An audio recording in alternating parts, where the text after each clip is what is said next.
Hello, friends. I'm Professor Filip Kovacevic, and this is the 15th edition of the Russian newspaper's Monitor.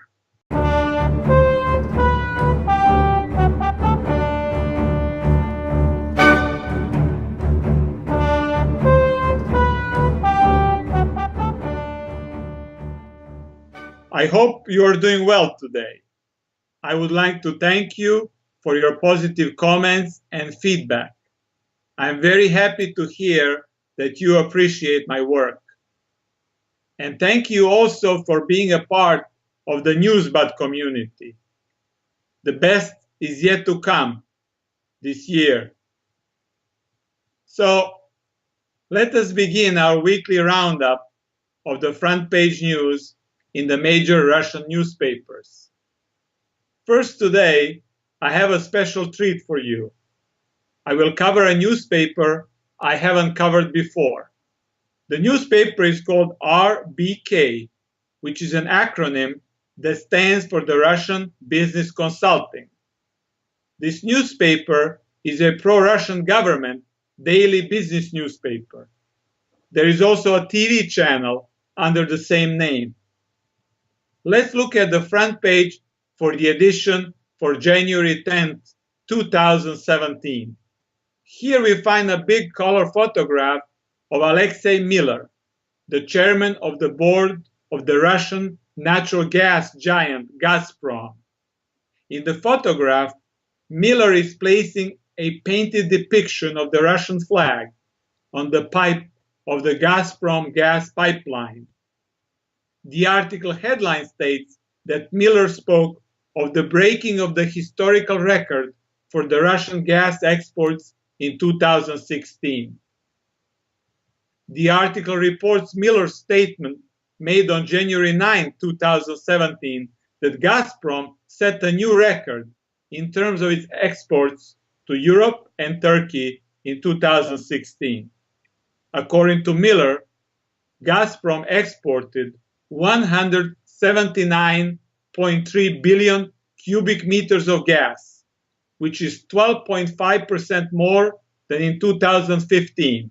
He stated that this meant that there was an increased demand for the Russian gas outside Russia, which Gazprom was able to fulfill very successfully. Miller emphasized that Gazprom exported more gas at this time than at any other time in history, whether in the Soviet or the post-Soviet period. Since the beginning of 2017, Gazprom already broke the daily export record 3 times. The latest was on Sunday, January 8th, and it totaled around 622 million cubic meters.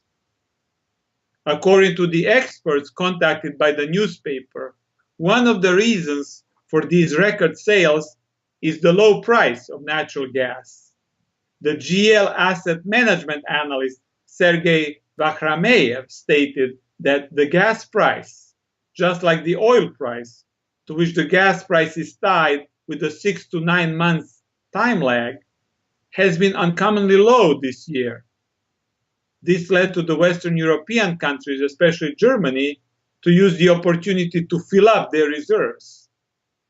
In addition, according to Dmitry Alexandrov, the deputy director of the investment company Univer, the current very cold weather in Europe, as well as the uncertainty about the political stability in Ukraine, influenced the higher demand for the Russian gas. However, the asset management analyst Vakhrameyev cautioned that this trend might not last much longer because the oil price has recently risen to more than $50 per barrel, which is almost 50% higher than last year at this time. This will also make the Russian gas more expensive to the European customers. In that case, according to Vakhrameyev, they may decrease their demand, and as a result, Gazprom will be selling less gas to them. Nevertheless, according to the Gazprom chairman Miller, the company has increased its production of gas this year by 570 million cubic meters, which is not a whole lot, only about 0.14% of the total production. However, Miller stressed that if there is customer demand, Gazprom could increase its production by about 150 billion cubic meters, which is about 5%. In addition, Gazprom remains committed to stopping the gas transit through Ukraine and redirecting its capacities to the northern Russia and the Nord Stream pipeline number 2, which is being constructed at this time. According to Miller, this will radically change the gas supply network in the north of Europe and ensure more service reliability and lower prices to the Europeans.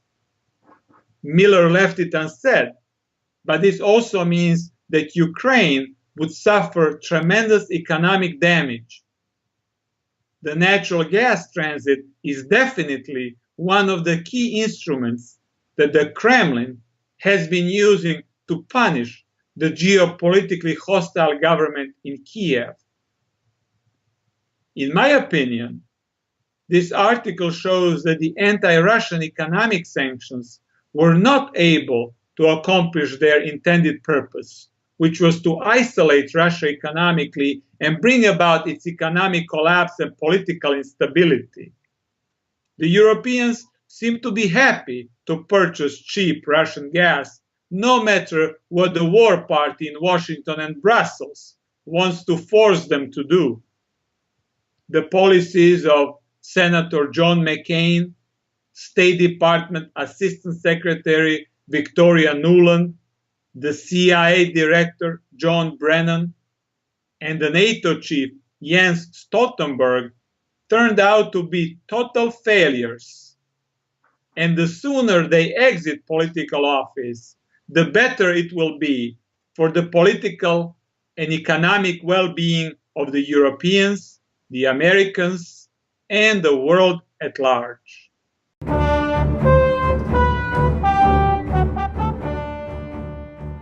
Now, let's go to Kommersant, which is the main liberal newspaper in Russia and is frequently critical of the Russian government, especially in terms of its economic policy.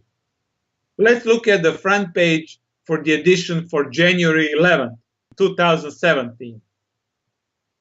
In the lower left corner, there is an article on the upcoming negotiations on the resolution of the Syrian conflict in Astana, the capital of Kazakhstan, under the suggestive title, Astana cannot support the three, which refers to Russia, Turkey, and Iran. The subtitle claims that in the negotiations over Syria, Russia has placed its trust in the alliance with Turkey. The article reports that the last-minute preparations are being made for the Syrian conflict resolution negotiations scheduled to begin on January 23rd in Astana. It states that negotiations are taking place under the auspices of Russia, Turkey, and Iran, but that in this geopolitical triangle, Russia has made a close alliance with Turkey and not with Iran. According to the article, for the first time since the beginning of the war, Russia and Turkey are undertaking joint military operations against the Islamic State. The article states that the Russian calculus on the alliance with Turkey is the following: to take the geopolitical initiative from the West and also to limit the influence of Iran, which insists on the Syrian president Bashar al-Assad staying in power. The article reports that the Astana conference preparations, which is scheduled to have its second round in Geneva on February 9th, include intensive diplomatic activity of the Russian President Putin's special representative on the Middle East, Deputy Foreign Minister Mikhail Bogdanov.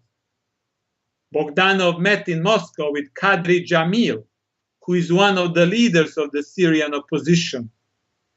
Bogdanov and Jamil discussed the possibility of the Syrian opposition putting together a united political platform on the basis of the UN Security Resolution 2254. However, Jamil stated that at this time, the invitation to the conference was received only by the Syrian government and several opposition military groups, but not the representatives of the Syrian political opposition, which is something that has to be remedied for the success of the talks. He also supported the idea of a united platform, whereas at this time there are several opposition platforms. The article also reports that the Syrian president Assad stated his opinion about the negotiations during the meeting with a group of the French parliamentary deputies. Assad said that he was ready to negotiate with the representatives of 91 Syrian opposition groups, all except the Islamic State and the Jabhat an-Nusra. The similarly positive view was also expressed by the Turkish president Recep Tayyip Erdogan. The article quotes Erdogan as saying that the current ceasefire, even though it is sporadically being violated, opens up a great window of opportunity, and we hope that the crisis in Syria will find a political resolution soon. However, the article points out that there are several significant challenges to the success of the negotiations. The first has to do with the makeup of the opposition. The article emphasizes that Assad said that he was willing to negotiate with what he called genuine opposition, the opposition that has its roots in Syria, and not the Saudi, French, and British-sponsored opposition.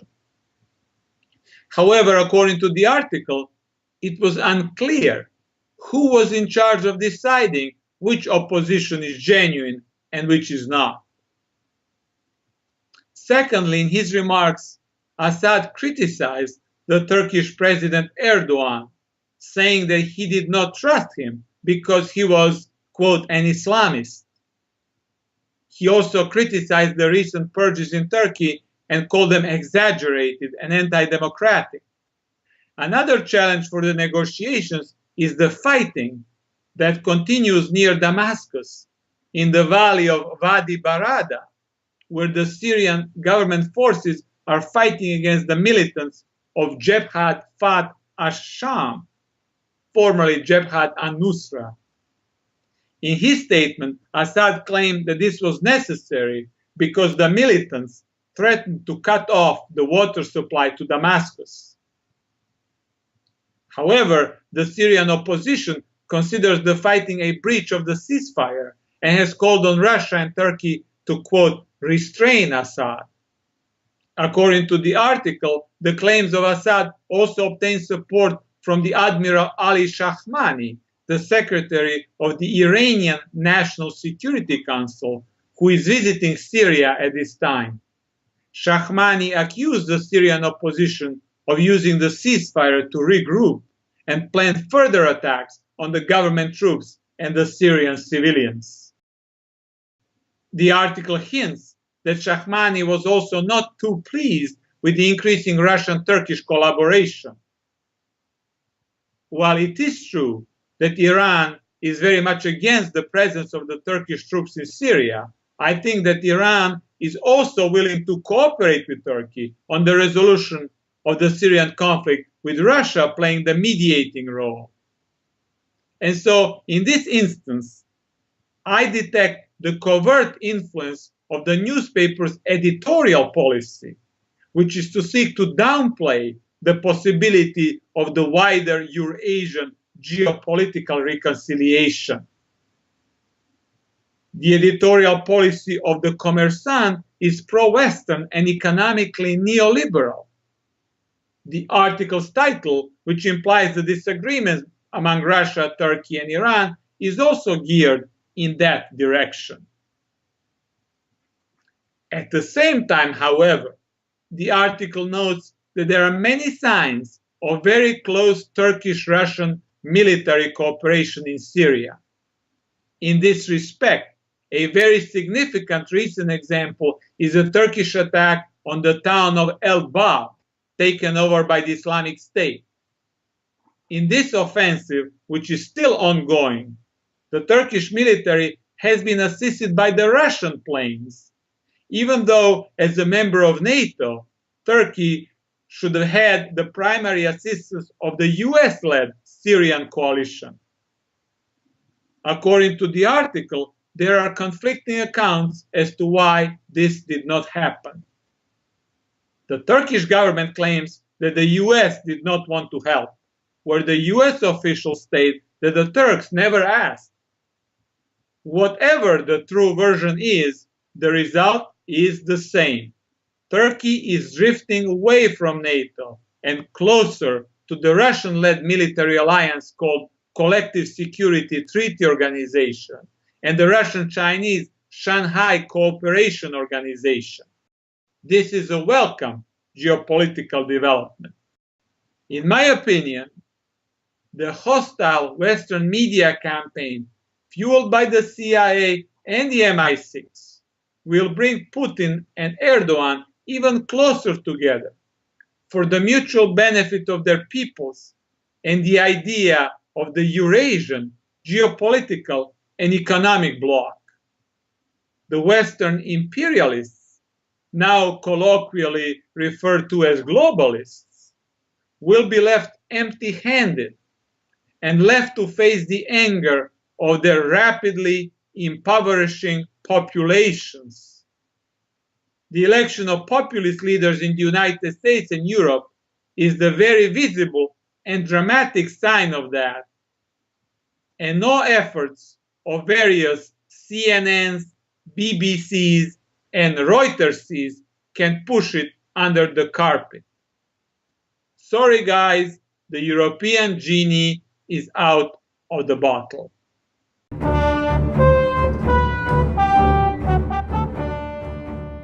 Now, let's move to the front page of Izvestia, the moderate pro-government newspaper, the edition for January 10, 2016. On the front page, there is an interview with Vitaly Churkin, the Russian representative in the Security Council of the United Nations. The title of the interview is the quote by Churkin, which says, "Some members of the Security Council are stirring up the conflict in Syria." The subtitle explains that in the interview, Churkin talked about the most important events for the UN diplomats in the past year and the prospects of the Russian-advocated international coalition against terrorism. Churkin emphasized that last year was full of events, but stated that he thought that the balance sheet for Russia and the UN was positive. He noted that the UN Security Council unanimously approved the new UN chief, the veteran Portuguese diplomat Antonio Guterres. He also praised the 2030 UN Agenda for Global Economic Development. Churkin stated that Russia focused its UN activities on the protection of what he called historical memory and against the falsification of history. He stressed that the UN General Assembly, with the vast majority, voted in support of the Russian-sponsored resolution on combating neo-Nazism and the glorification of fascism. Churkin also claimed that Russia worked on the strengthening of international law and its various regulations. Churkin said that the most dynamic and intensive debate in the Security Council this year was about the situation in Syria. According to him, there are several countries, and here he obviously thought of the United States and Britain, but did not mention them, which are more interested in the overthrow of the Syrian government than in the peaceful resolution of the conflict.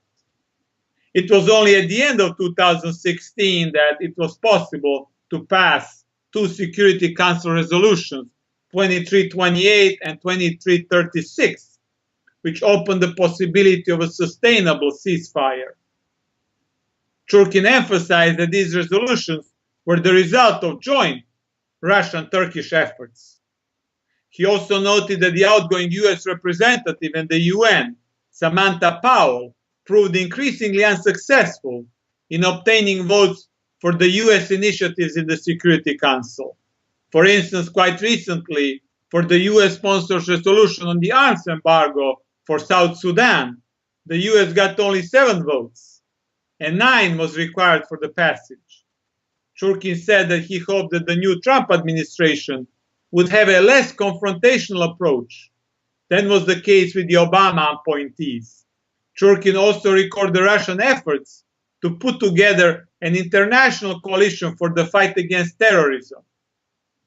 Both the Russian President Putin and Foreign Minister Lavrov advocated this idea during the annual UN General Assembly meetings. However, according to Churkin, some countries seem reluctant to work with Russia, which is, in the long run, very damaging for global political stability. In my opinion, in this interview, Churkin demonstrated that he was a sophisticated practitioner of diplomatic style and rhetoric. He did not use any harsh words or mention the geopolitical opponents by name.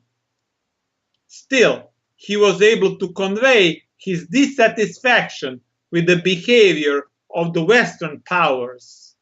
He emphasized that the aggressive style of the outgoing US ambassador in the UN backfired, and that the United States was losing allies in the Security Council. Overall, Churkin expressed the continued Russian commitment to the UN, which will probably disappoint those who think that Russia plans to alter the existing world order in a radical way. The Russians and the Chinese seem not to want to pull the plug on the UN as yet.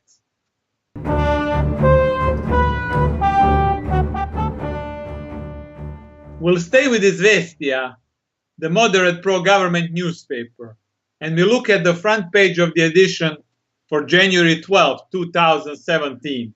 Here on the front page, there is a photo from January 11th press conference by the US President-elect Donald Trump. The title quotes his words from the conference. There is no reset button. We are either going to get along or we are not.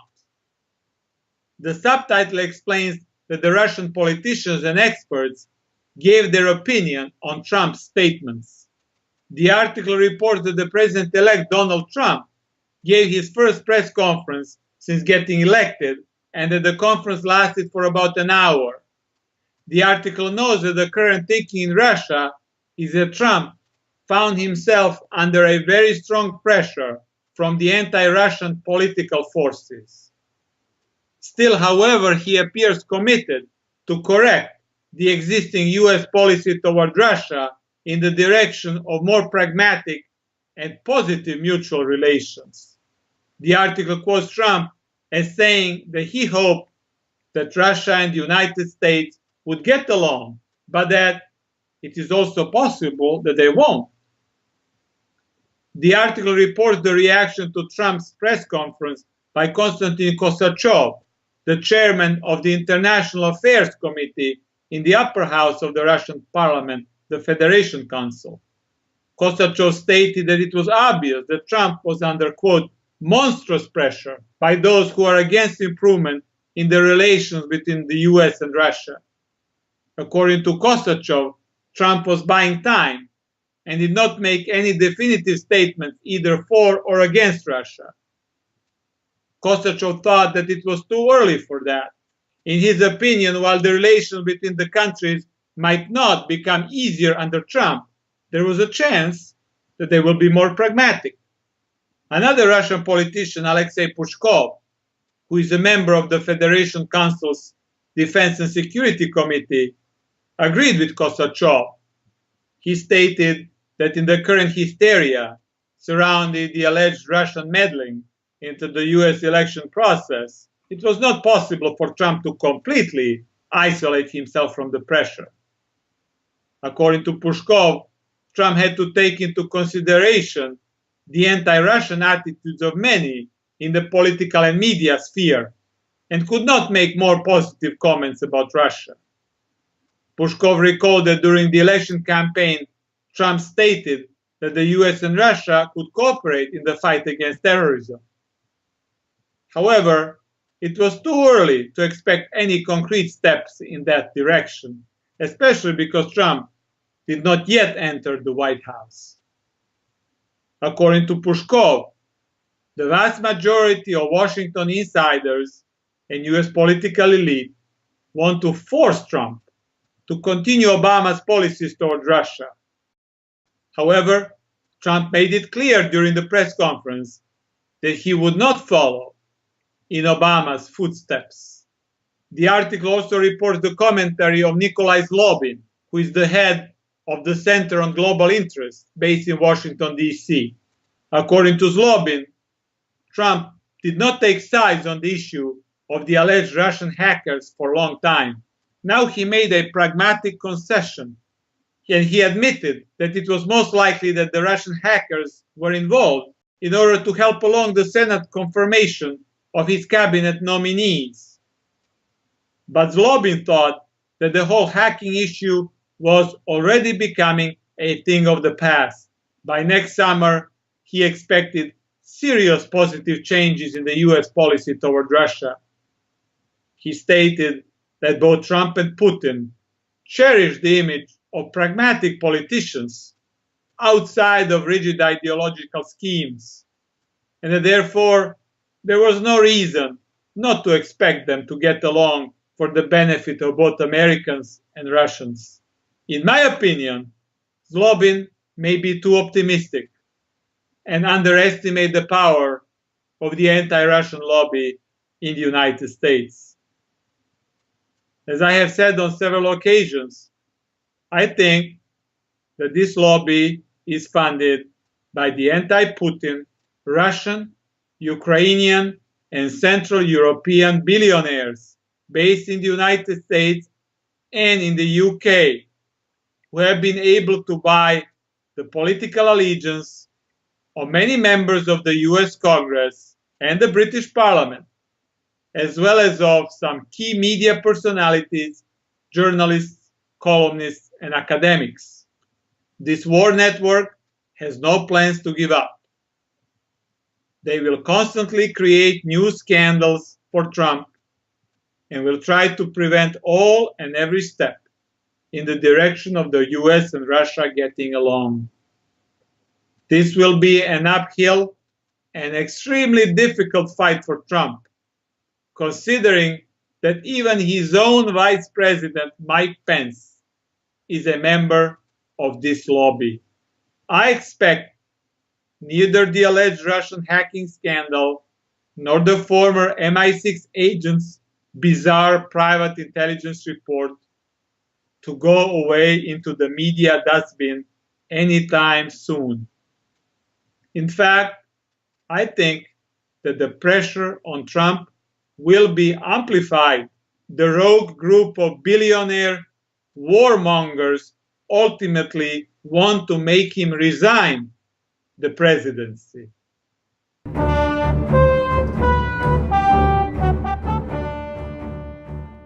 Lastly today, let's look at the Russian semi-tabloid press, the newspaper Komsomolskaya Pravda, the edition for November 11, 2017.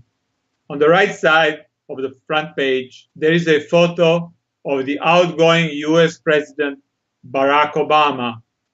The article is entitled, How Komsomolskaya Pravda and Zhirinovsky Hacked the Brain of Obama. The subtitle explains that the Komsomolskaya Pravda article, in which the leader of the Russian pro-government Liberal Democratic Party, Vladimir Zhirinovsky, stated that he would, quote, drink champagne if Donald Trump won the election, made it into the declassified report on the alleged Russian hacking released jointly by the CIA, the FBI, and the NSA. This article is also written by the same author who wrote the Zhirinovsky piece, Yelena Chinkova. She writes that she was in the US in September to cover the US presidential campaign for Komsomolskaya Pravda. Knowing that many people in Russia compare Zhirinovsky to Donald Trump based on their populist rhetoric, she bought a Donald Trump t-shirt for Zhirinovsky. On the occasion of giving the t-shirt to him, she also conducted an interview asking Zhirinovsky about various US candidates and the state of the US-Russian relations. It was then that Zhirinovsky stated that he would drink champagne if Donald Trump got elected. He also promised to send an entire box of champagne to the Komsomolskaya Pravda editorial staff. The article, which included this statement by Zhirinovsky, was published in the November 1st issue of the newspaper and evidently made it into the US intelligence report. What more proof do you need that at the CIA, just like we are doing here, they're also reading the Russian tabloids? In the end, Zhirinovsky, unlike many other politicians, proved true to his word and did send a box of champagne to the staff of the newspaper. When the US intelligence report was published, Chinkova contacted Zhirinovsky again and asked him what he thought about all of this. Zhirinovsky said that when he mentioned drinking champagne, he only stated his opinion, and that everybody had the right to analyze presidential candidates in any country. Zhirinovsky also noted that the United States not only analyzed the Russian presidential elections, but was actively involved on the ground in Russia to get Boris Yeltsin elected president in 1996.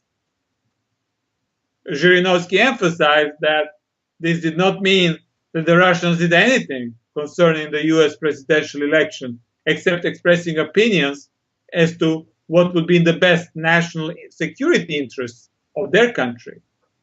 However, he did say that he was delighted that at the CIA they believed that he had so much influence over the American voters. In my opinion, this article clearly seeks to ridicule the findings of the declassified report by the US intelligence community on the alleged Russian hacking. In fact, this report, in my opinion, is below professional standards for any intelligence agency, especially the segment on the RT TV channel, which any good political science university students could have written. And I'm sure that he or she would have used more recent sources than the fall of 2012. The releasing of this report was an extremely bad PR for the US intelligence community. Whoever is behind releasing it in this format and with such embarrassing, low-quality content deserves to be fired. However, there is no doubt in my mind that at the CIA and at their transatlantic friends MI6, they still have plenty of anti-Trump tricks up their sleeve, which they will put into motion very soon.